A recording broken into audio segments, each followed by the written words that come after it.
All right, good morning, everyone. I know it has been quite some time since I have seen your face. You can probably hear my daughter in the background. But I figured, even if I couldn't see your faces, it might be nice. I don't know. It might be nice for you guys to take a second and see mine. But now that my iPad is here, I'm going to take some time. I'm going to create a quick video for you just to show you the difference between all three different types of chi-square testing and explain a little bit more in detail, because we got to talk about the first two in class, but the third one, the homogeneity of proportions one, I know I kind of gave you guys some notes on that, so hopefully this video is a little bit more helpful for you, and hopefully that way we can get to a better understanding of it that way. All right, I hope I see all you guys soon. Later. All right, so I hope you guys can hear me okay, and I hope that this doesn't, you can hear my daughter in the background, and I hope it doesn't mess things up for you. However, let me see, nope, not what I wanted to do. Not what I wanted to do.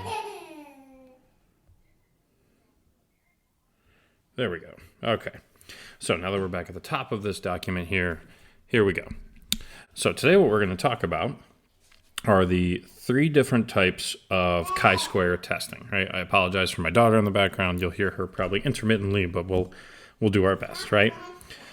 So the first test that we learned, the goodness of fit test, right? This guy right here, that was when, right, we had an expected distribution, think percentages, right? Like the moose question, right? Does the percentage of the moose population in a given habitat match the percentage of acreage that habitat is to the total? Stuff like that. Or like in a bag of M&Ms, right?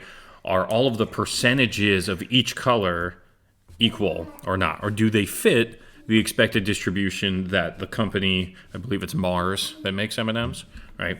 Does it fit the distribution that they intend it to? Okay. So that one I don't think we have a whole lot of trouble with. I think that one's fine. The key, and where people do have a little bit of difficulty from time to time, is the difference between the test of independence and the homogeneity of proportions, right? So here, the biggest difference, a test for independence is one population, right? You have a single sample, and you're comparing two categories within that sample. So, right, gender and political affiliation, soda preference and college major, right? Things like this. But it's a single sample of people. I'm looking at just high school students from Cheshire, high school students from Connecticut, right? And I'm looking for, are these two things independent or not? The difference with homogeneity of proportions here is I have two populations. I should say two or more populations. And what I'm checking for is, are the proportion of people in a category the same between those populations? So the key is, test of independence is one population, multiple categorical variables. Homogeneity of proportions is multiple populations, but a single category, right? Are the same amount of men and women Democratic or Republican, right? Are the same amount of men and women, do they have the same preference for Coke versus Pepsi, right? So things like that, that's what a homogeneity of proportions test is testing for. So when we actually look down, I have an example here of a homogeneity of proportions problem. Once I figure out how I can scroll here. There we go. Right. So first thing, your null hypothesis in any sort of homogeneity of proportions question is always going to be that all of those population parameters, those population proportions are equal. That's what you're looking for. So this whole P1 equals P2 equals P3 equals however many populations you have. You may have 2, you may have 17, right? There's really no limit. You could have 400 different populations, right? This H1 is really, This is really your HA. I don't know why some people use 1, some people use A. Not a big deal. Your alternative is just going to be just one, that they're not all equal, right? Or at least one is different, right? And so the key here, your assumptions, your conditions for random samples, right? So for my conditions, which aren't listed here, right? My conditions or my assumptions, right? I still have to have random samples, and I still need all my expected greater than or equal to 5, right? So those two conditions don't change.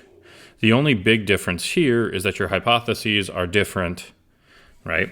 The formula is the same, right? Still observed minus expected squared over expected. Your degrees of freedom are still rows minus 1 times columns minus 1.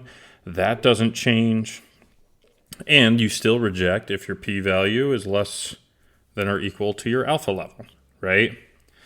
And if you reject, it means you have evidence that the proportions are not all the same, right? So amongst your populations, the proportion that fall into a given category are not all the same. I hope that makes a little bit more sense, right? So in this specific example, looking at, this really should be LDL, not LDC, but that's not a big deal, right? Here's my table with my totals, right? So if you notice, your null hypothesis, they use 1, 2, 3. In this case, that would be okay because they're literally labeled group 1, group 2, group 3. Your alternative, if I just write a little a over that 1, is that they're not all equal, right? When we go through and we actually carry out the test here, right? If you look, entering stuff on your calculator, oops, is going to be exactly the same, right? You're still going to use the matrices. You're still going to put all of that stuff in. Your expected matrix is still going to be filled in for you. You carry this out as just a standard chi-squared test, right? So when we actually go through and we take a look at the answer here, right? In this particular case, your p-value is pretty much 0. But the key with the homogeneity of proportions, all of this stuff is exactly the same. The formula is exactly the same. The degrees of freedom are exactly the same. The only big difference lies here in your hypotheses. So one very important thing to remember, this is the key. Instead of your hypotheses being, gender and political affiliation are independent, it's now that the same amount of women and men are Democratic and the same amount of men and women are Republican and the same amount of men and women are independent, and insert all the other political parties that may exist here. So I hope that's helpful. If it's not, let me know, and hopefully I can come up with some other stuff to help you guys out. All right, hope to see you guys soon.